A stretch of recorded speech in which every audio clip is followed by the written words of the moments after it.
Privyet, Juzia. Hello, friends. It's me, Catherine Ivers Norton, the author of The Stain.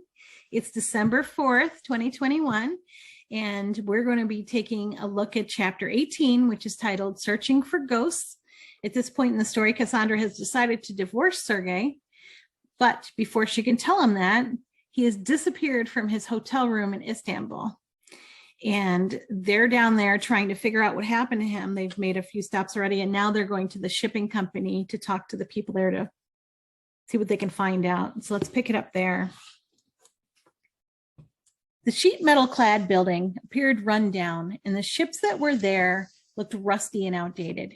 This dump was not the kind of place I could see Sergei wasting his time. And yet there must have been money to be made, or he wouldn't have invested. I wish Slava was here so I could ask him what the attraction could have been. I was not impressed. I told a worker outside I wanted to see the boss. He didn't understand any of the languages I offered, but he recognized we were visitors and pointed to an office on the second floor of the nearly empty warehouse. All four of us went up.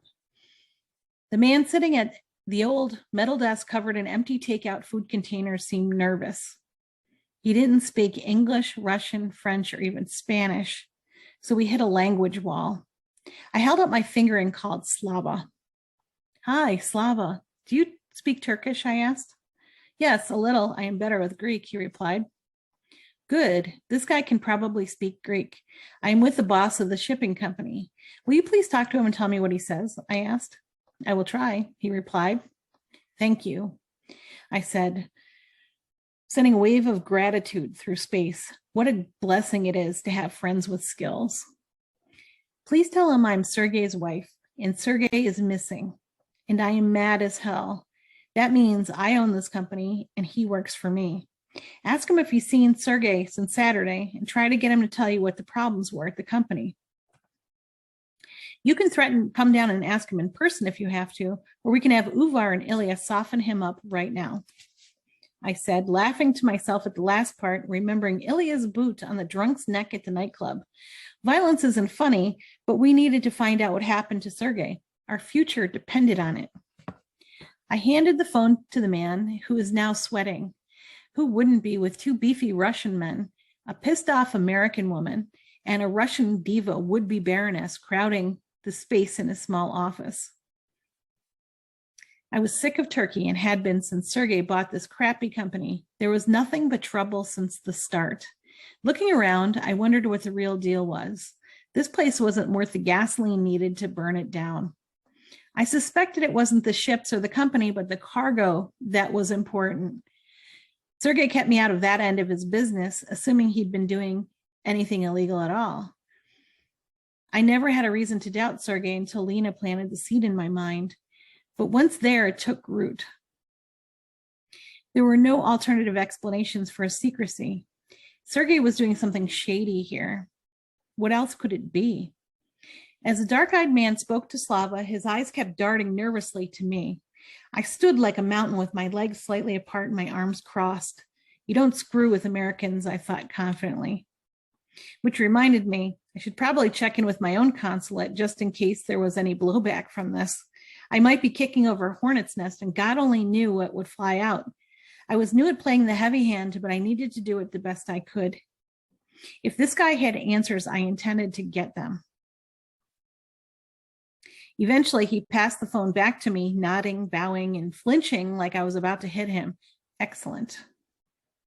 Thanks, Slava. So what did he tell you? I asked. He hasn't seen Sergei since Saturday afternoon.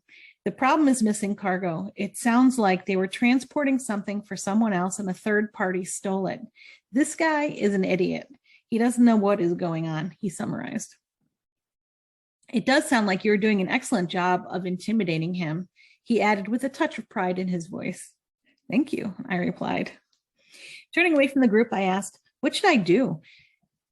Take the computers and paper files before they can destroy evidence, then hire someone else to decipher them for you, Slava suggested. What about the ships at sea? I asked. Have them finish the runs and return to port. Cancel future shipments. You can sell the ships and whatever real estate there is later. Gut the company and take the loss, Slava advised. If Sergei couldn't run it, neither can you. Thank you, Slava. I would be lost without you, I said sincerely. Can you tell him what we're doing? I will continue a payroll until we sell it off. I can give him half his annual salary and bonus for managing the clothes, I said. Yes, put him on, he replied. I silently thanked God once again for putting Slava in my life. Then I put the business face I learned from Sergei on and handed the phone back to the dark-eyed weasel. I told Uvar and Ilya we were taking the computers and paper files with us.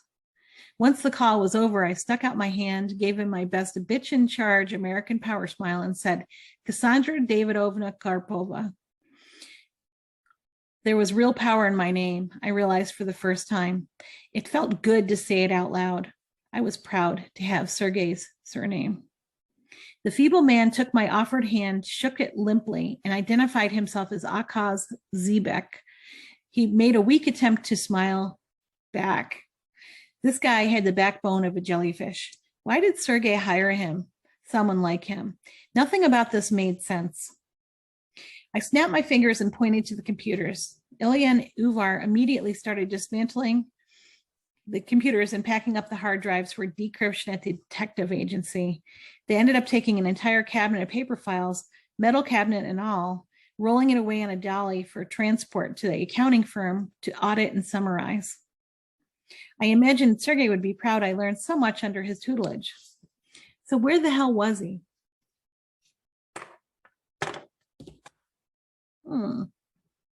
So she's in a jam. I mean, she's about to tell him she wants a divorce. She can't because he's missing. Can't divorce a missing guy. So you have to wait, right? Until he turns up dead or, I don't know. So this is definitely thrown a big wrench in her plans to move on. And it's a crossroads in the story. So this is a turning point. But we all have these turning points in our lives where we're chugging along on the track, right? Got a big goal, working towards it. And then all of a sudden disaster strikes. And no, you can't have that. And you get lifted up and dropped off somewhere else. And it's, these changes can be very abrupt and painful and shocking. And they seem like curses. And we're like, why me, right? And sometimes it isn't until many years later that we look back and say, wow, what that was a course correction. And I don't know why it happened, but maybe it was to my ultimate benefit.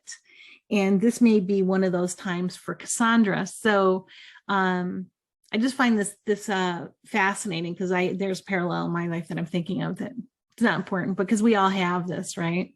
Anyway, I'm thinking about that. And if we can somehow take the things in life that we feel are curses and turn them into blessings, at least shift our perspective so that we can see them that way, we're going to be a lot happier and better off and be able to move on with our lives than feel like victims stuck in the past. And so that's my wish for you tonight. Is just to think about the things, your big disappointments, and just try to reframe them in your mind so that, it actually, there might've been some good that came out of that. And if we can do that, we bring a little more peace to ourselves and we can look forward to a brighter future. And that's it. We can't control everything. We don't have that power. So thanks for joining me. We'll be back with the final chapter soon. And then we'll figure out what we're going to do next, because this video blogging is fantastic and I love it. So thanks for joining me. Thanks for your support, and I'll see you soon. Bye.